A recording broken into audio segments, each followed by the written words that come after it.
Toate în lume ori să treacă, nu te opri din drumul tău, nu te plânge când ți-e greu, chiar de viața te încearcă.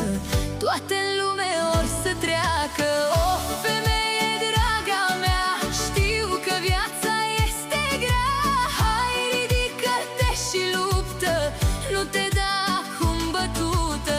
O femeie, draga mea, știu că lumea este rea. N-asculta ce ea vorbește,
crucea și povestea sa.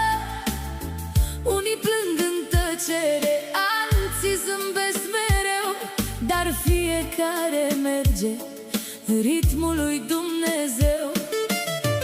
Unii au palate, alții dorm cu dor, unii râd în lume, dar pe dinăuntru mor.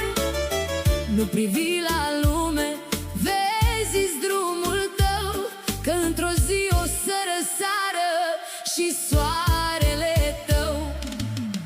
Merg înainte în ritmul meu,